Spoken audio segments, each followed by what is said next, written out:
What's up, guys? It's your boy, Barca Boy 103. Today we're going to be doing a reaction video. We're going to be reacting to a video that discusses why Josep Maria Bartomeu was the sole reason on the destruction of Barcelona as an institution, and which led to, of course, catastrophic results and performances over the past few years. Of course, this is a very dark time in the history of Barcelona.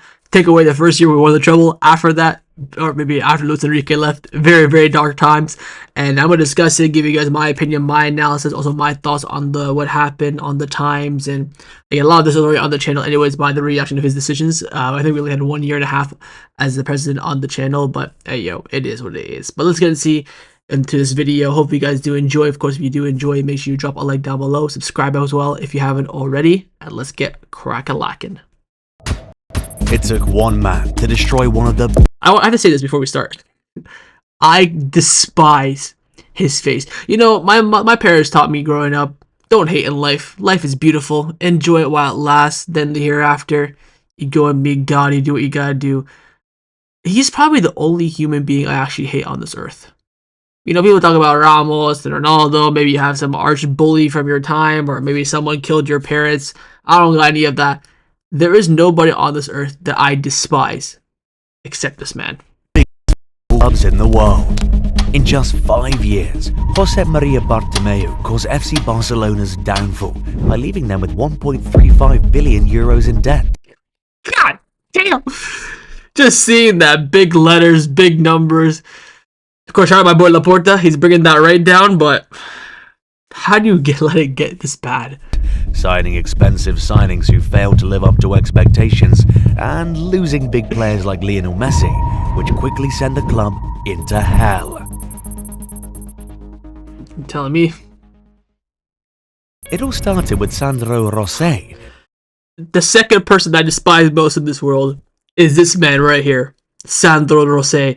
I mean, I probably hate him as much as I do Bartomeu. I think he was kind of the building blocks of the destruction that Bartomeu did cause. So I do hate Bartomeu more because he kind of executed everything, but he kind of laid the foundation. So still despise of him. Got out of jail recently as well. Wants to run for the election this year. Piss right off. The guy planted the root that would later grow into Barcelona's downfall. That's what I said. Before Sandro Rosell, Joan Laporta was the president of FC Barcelona from 2003 to 2010. Barcelona thrived on a strong footballing identity, emphasizing youth development and a sustainable approach. The real trouble began in 2010 when Sandro Rosell became president. He changed how Barcelona thought about success. Instead of caring about winning matches and developing players, Rosell cared more about making money.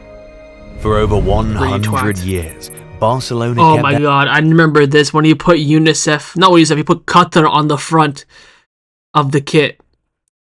At the time, could not believe my eyes. Of course, nowadays in football, that's the norm, so we probably would have gotten there at this point. Maybe Sandro Rosell was a bit ahead of the curve. But when he put Qatar Airways, everyone lost their minds. No sponsors, no logos, nothing. In 2006, they finally put something on it, the UNICEF logo. But Barcelona wasn't getting paid for this. Exactly. Instead, they were paying UNICEF 1.5 million euros every year. Imagine that in 2025. You're paying someone to put their name on like a shirt or advertisement board. Crazy, crazy times. To help children around the world. This showed that Barcelona cared about more than just money. Més que un club. For the first time in more than 100 years, the UNICEF logo will be worn by the legendary football club Barcelona. We can really make a difference. My Prezi. And this is why we have decided to work with UNICEF. Football Club Barcelona will donate at least $1.9 million to UNICEF every year for the next 5 years. But Rosell changed all that in 2011 when he signed a deal with Qatar Foundation worth 30 million euros per year. Back then, by the way, 30 million. Ooh, that was some good money. The UNICEF logo got moved to the back of the shirt, and just like that, I remember that caused a media uproar. Everyone was disappointed with that. Barcelona's tradition was sold for quick money. This wasn't just about changing what was on the shirt. It showed that Barcelona was becoming a different kind of club, one that would do anything for money, even if it meant forgetting what made them special in the first place. He's spot on, to be fair. The Neymar transfer in 2013 showed just how much Barcelona had changed. The club told everyone they paid 57 million euros for the Brazilian star. When it came out that we paid like 60 million for Neymar, I could not believe my eyes. I'm like, we just got the best talent and one of the best players in the world for 60 million. At that time, 60 would have probably been like 100 nowadays. It's like you paying 100 million right now for Haaland. You're thinking that's a pretty good deal. You know, he's probably worth 150, 160. Get him for 100, not a bad deal. That's what we thought at the time for. But this for was as all well. a lie.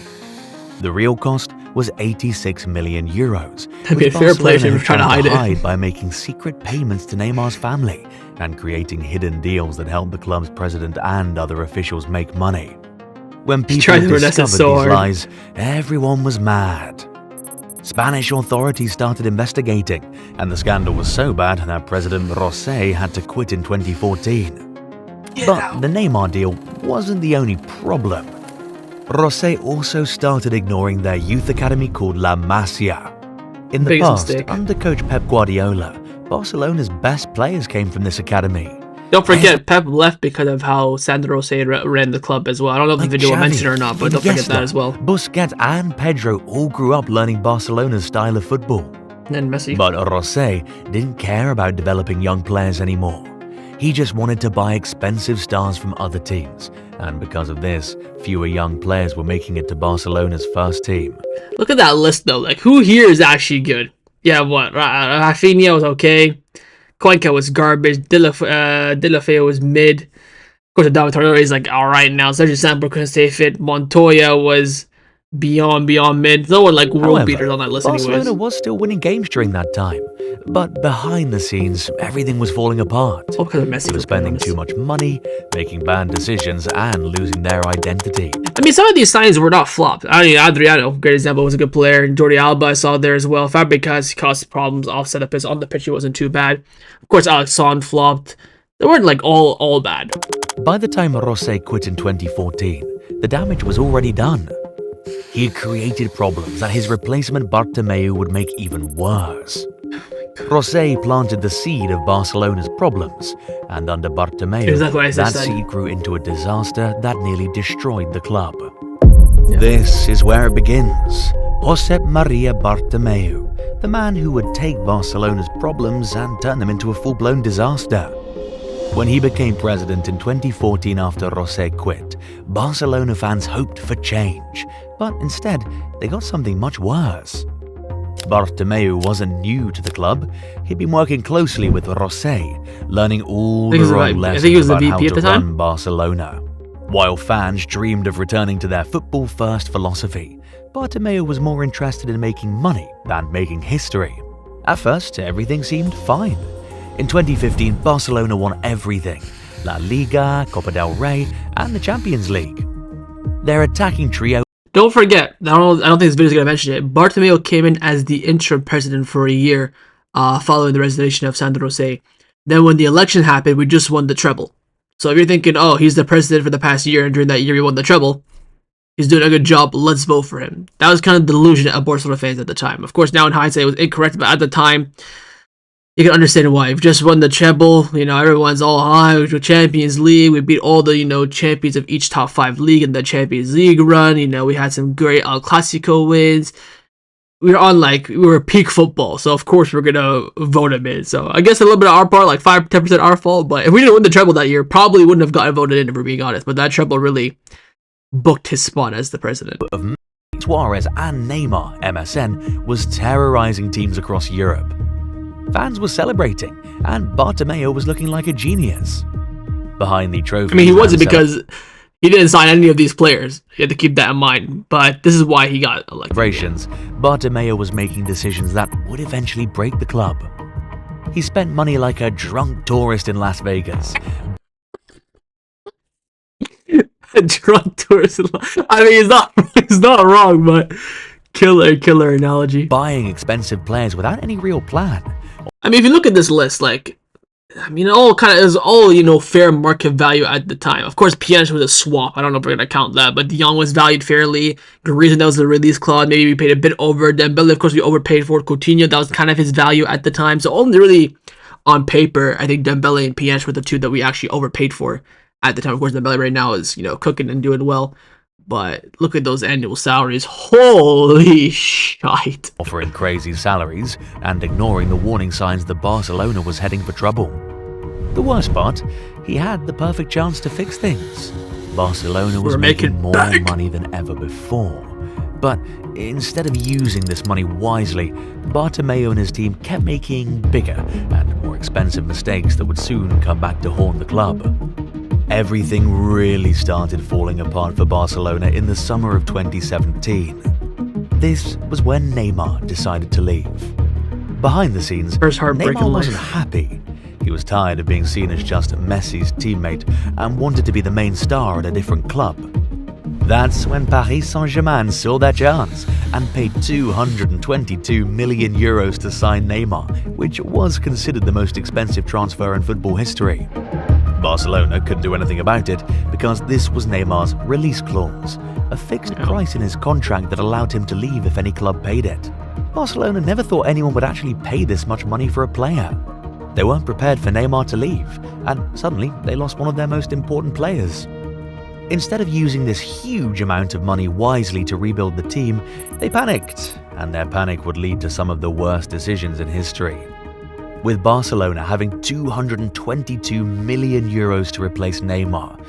The problem is at the time, everyone knows you've got 200 because when it's a release clause being activated, everyone knows the fee. It's not like fixed or undisclosed or whatever. Everyone knows you got 222 million.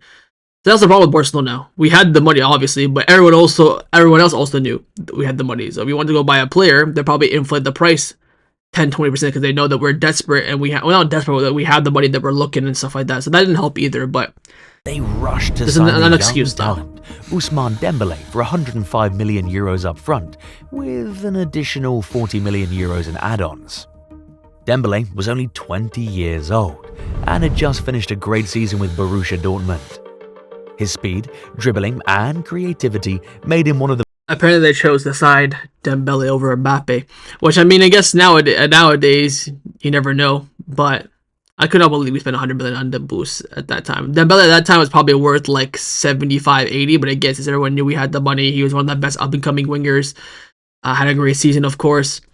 Most exciting didn't help us in, negotiation-wise. But he was still very young and had only played one full season in Germany after leaving Rennes in 2016. Barcelona expected him to fill in Neymar's shoes, but his career got off to the worst possible start. Just a few games into his first season, he suffered a serious hamstring injury that kept him out for nearly 4 months. Over the years, he would suffer multiple muscular problems, missing key matches and never being able to maintain consistency. God, look at this list, man. 192 days. I remember when he came back and he got injured like straight away. Oh my God, man. Look at the descriptions as well. Hamstring, unknown knee, hamstring. My God. Barcelona still searching for a replacement. In 2018, they signed Coutinho for 120 million euros and 40 million euros in add-ons, making him Barcelona's most expensive signing. But was he worth the money Barcelona spent? Not at all. He didn't even work out and became a huge... At the time, he was probably worth like 90. He was one of, if not the best midfielder in the world at the time in terms of his form as a 10, cooking the Premier League night low tomorrow. The mold was there, just didn't fit the system. We overpaid, we panicked, and we also put way too much pressure on the guy. Flop. The thing is, Coutinho was primarily an attacking midfielder at Liverpool, but at Barcelona he was often deployed on the left wing, a position that didn't fully utilize his playmaking abilities and struggled to find his best form. And just like that, 222 million euros all gone in 6 months. And did Barcelona find their replacement? Nope. Dembele missed 141 matches because of injuries and fitness issues, while Coutinho was dropped to the bench after a year.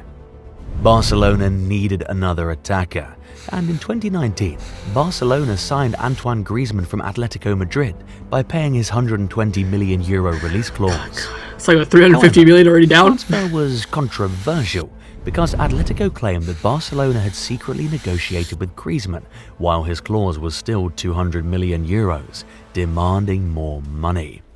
Was Griezmann a great fit? Absolutely not. He was Hey, Griezmann played what, 2 seasons? 1 season, adapting COVID while that was live. Second season, I thought he was fantastic because Koeman played him in behind the striker, second striker in the 3-5-2.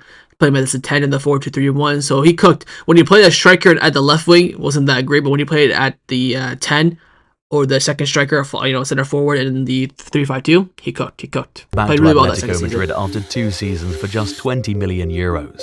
A huge loss compared to the 120 million 100 million euro Barcelona loss. originally paid for him. We got some variables out of that too. I think Also we got left to 30 in after the 4 end. seasons to Aston Villa for around 20 million euros. Another huge loss for Barcelona for what they paid. Flop the season later. Shout out Steven Gerrard. My Following, goat. Dembele leaving for 50 million euros to PSG. Snake. This was such a huge waste of money and dumb business from Barcelona. But the one to blame is Bartomeu. Just when Dembele He was knew starting to nothing cook. about football and was more of a businessman. More like a dumb businessman because he blew all Yes, that money sir. like it was nothing. Yes, sir. It Tell wasn't him. just on Dembele, Coutinho and Griezmann. From 2014 to 2020, Bartomeu spent over 1 billion euros on signings, on players like Jeremy Mathieu for 20 million euros, Andre Gomez for 35 million. Nah, okay, let's look at this list. Gomez for 35, crazy. Umtiti was a good deal. Digne maybe a bit overpriced for a backup. Paco, I love Paco. He's like one of my, low-key underrated favorite players at Barca, but 30 million, crazy. Arda Turan for 40 was wild. Rakitic was a good deal. Of course, he bought all these players in that treble season because we had a transfer ban where Turan and Alex Vidal came in. Of course, Turan and Alex Vidal did not play for Barcelona for, a whole year. They sacrificed a whole year of their career to not play for Barcelona. So, it was the first 6 months. 6 months, my bad. I think it was the first 6 months of the season, but... Euros. Malcolm for 41 million. I mean, we took a profit on Malcolm, so we'll let that one slide. Long led 35, we got robbed. Semedo for 35. I mean, I think we sold them for about 30, so not too bad. Paulinho, we made a profit on. So if you look at it in that kind of respect, again, yes, maybe he spent initially quite crazy money, but in the end, it wasn't. Todibo, we turned a profit. Vidal, we let him go for free, of course, but he had a good 2 years. Again, Malcolm profit, Longlet robbed. Arturo, I mean, I guess we sold for a profit technically, but, maybe Mina we sold for like 30, so not too bad. Deulofeu, I don't know what we did with him. Dennis Suarez, I think we got a little bit of a deal for him as well. Of course, De Jong's been well worth the money since, and of course, Griezmann, we absolutely flopped on. Turan for 34 million euros. Nelson Semedo for 35 million euros. Paco Alcácer for 30 million euros. Don't do my boy Paco like that. Paulinho for 40 million Again, euros. this guy's highlighting, the money spent on the player in terms of return, which again, I understand. All of these players, you could say, basically flopped at Barcelona. Maybe except for Paulinho, had the one good season, then left. I think Jeremy Mathieu was like okay, but last few years he was absolutely diabolical. But I look at it as their impact and also what we sold them for. So Semedo we got a profit for, Paulinho we got a profit for, Paco we lost on, Gomez we lost on, Turan we lost on, Jeremy Mathieu we lost on. So it's not like it's bad overall, but at least with Gomez we got to, what was it, 20 million for him after 2 crap seasons with Barcelona. So the fact we got that from Everton was crazy. Then we sold Paco to Dortmund for like 10. So it wasn't like and many others that who kind of didn't crazy. really play. It wasn't just the ridiculous transfers that were hurting Barcelona, but the wage bill that Bartomeu was giving out to the players was just too much. It even got so out of control that it reached over 600 million euros per year, making it the highest in football history. The club was spending more money on salaries than it was making, which led to serious financial problems. How is this approved by the members, man? I cannot believe this. But Bartomeu did not care at all. Samuel Umtiti was making 200,000 euros per week. Umtiti finesse Bartomeu. Coutinho was making over 400,000 euros per week sitting on the bench or out on loan. Even aging players like Sergio Busquets and Jordi Alba were making 400,000. I mean, with Busi and Jordi, I guess at the time it made sense. And I think COVID, of course, had a little implication on that. Of course, Messi's salary, totally fair. Coutinho should not be coming in earning 400k a week at the beginning. Maybe 200 would have been fair.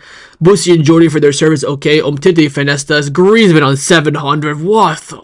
How are you giving Griezmann? I mean, if you think about it, the second most expensive wage that Barcelona have ever had after Messi, of course, Messi is his own category, is Griezmann on 700,000 euros a week. I mean, Dembouz, that's crazy. Piqué, I think that's warranted. Frankie de Jong, Madre Mia. Ter Stegen, I think at the time was warranted. He's one of the best, if not the best goalkeeper in the world. But Frankie de Jong, that's way too high as a new signing. Dembele too high. Of course, Griezmann, Umtiti, Coutinho. And Just woeful. €250,000 per week, which was too much. Even Way too Messi's much. 4-year contract Whoa. of €555 million was killing the club. And No, it was not. Messi was making more money for the club than he was earning. That one is irrelevant. Messi could have been earning $2 million a week. He would still be earning more money for Barcelona. Advertisements, shirt sales, sponsors, all coming in to Barcelona just for Messi. So Messi well and truly earned his salary. Everyone else, up for debate. simply just couldn't afford it. It wasn't just finances that were destroying Barcelona, but the performances the team was showing on the pitch were really poor. Even with one of the most expensive squads, Barcelona couldn't compete with Europe's top teams.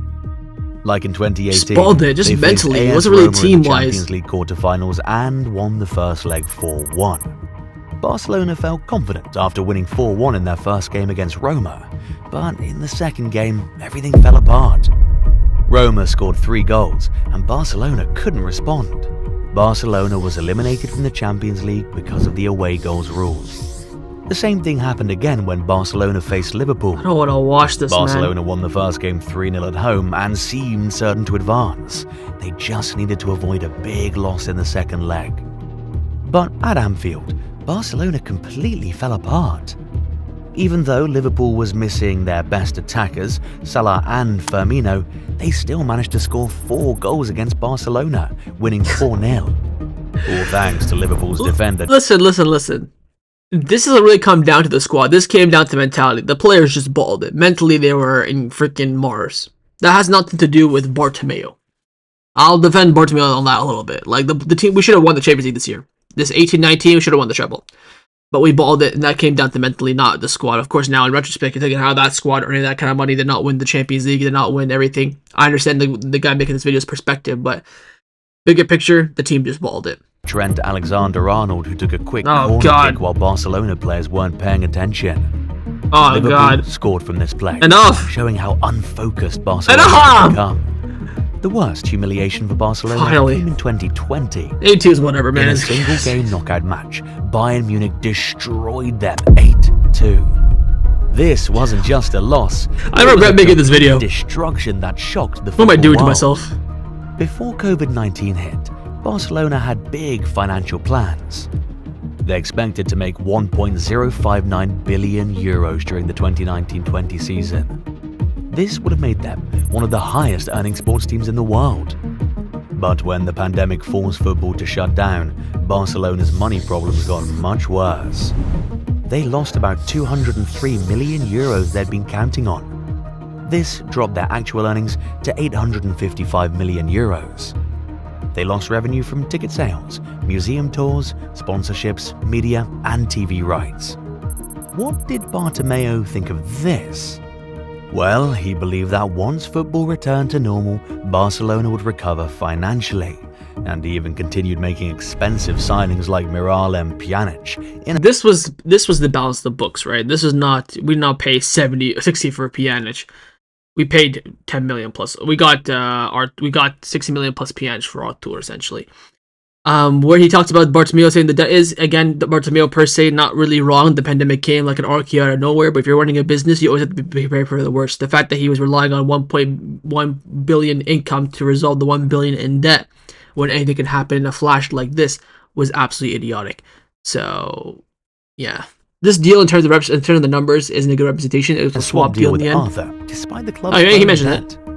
On October 27th, 2020, Bartomeu announced his resignation as Barcelona president, along with his entire board. But it was too late. Bartomeu had already done a ton of damage to the club. Yes. The team was in bad shape and left them with nothing. In 2021, Joan Laporta took over Barcelona and held a conference to show how bad the damage was that Bartomeu had done, and he also revealed their €1.35 billion debt. Barcelona's debt is one of the main reasons why they lost Messi. His contract was about... It wasn't one of, it was the reason. Again, if we weren't in COVID, Messi would have stayed. Even if Bartomeu was the president, Messi would have stayed. Messi would have renewed for sure. It's, of course, Bartomeu forced him to stay 8 extra years. Maybe you could have said that, oh, if we weren't in COVID, he would have left because he wanted to go to the city with the Borofax. But I think in the end, he would have stayed no matter what if we could have. But yeah, I think Messi leaving Barcelona is 100% solely on COVID. Of course, if we were run better, maybe Bartomeu could have saved it. It could have gave Laporta something to keep him. But in the end, Laporta did everything. Couldn't do it. Maybe the way he handled it was wrong. Letting Messi load in the last second, all that stuff, that's a different conversation. But money-wise, structure-wise, 95% of the reason why Messi left was COVID. Expire, and even though Messi was willing to take a big pay cut to stay, Barcelona still couldn't afford to keep him under La Liga's salary rules. In August 2021, Barcelona announced that Messi would be leaving the club. I might tear up just thinking about this, man. And teary at a press conference, saying it was hard to leave the club he'd been with for over 20 years, and would later join Paris I regret making this video. for free. What did I think? After Messi's departure, Laporta had a lot of work to do, and his first move was to cut Barcelona's bloated wages. He convinced players to accept lower salaries and sold others to reduce costs. He moved out expensive players like Griezmann, who was loaned to Atletico. Pjanic was loaned to Besiktas and got Umtiti to take a payout. Laporta needed quick money to keep Barcelona running. So, in the summer of 2021, the club made a big decision. They sold 10% of their La Liga TV rights for the next 25 years to an investment company called 6th Street for €207 million. This gave Barcelona the cash they needed right away, helping them register new players, pay off debts, and avoid even bigger financial problems.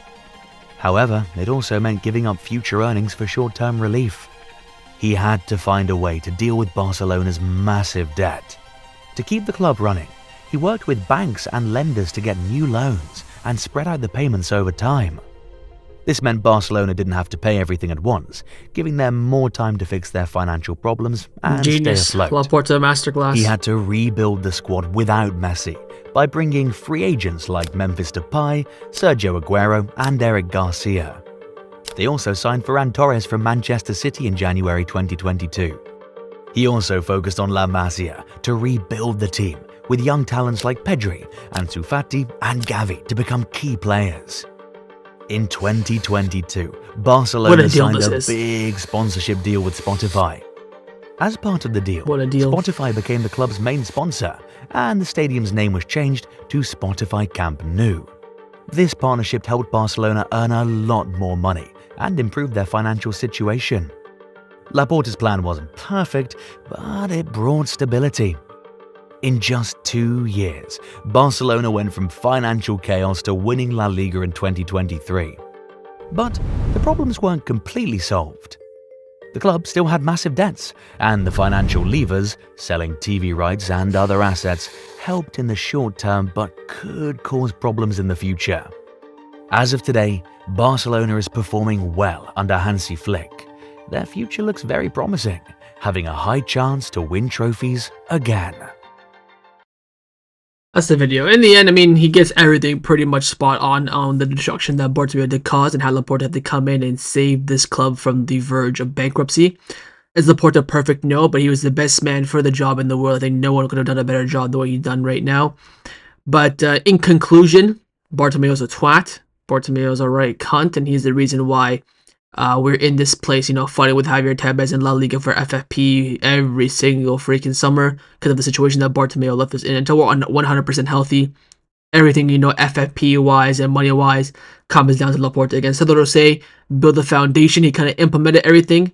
Then Bartomeu was the one who executed it. So, living through some bad memories in this video, but overall, good history lesson for those who don't know and what to look out for, of course, in the future with how future presidents might come and run Barcelona. But of course, in the comments down below, let me know your thoughts on the video, thoughts on Bartomeu as well. If you did enjoy, of course, make sure you drop a like down below and subscribe as well if you haven't already. And I will see you guys next time on the channel. Take care and Forza Barca.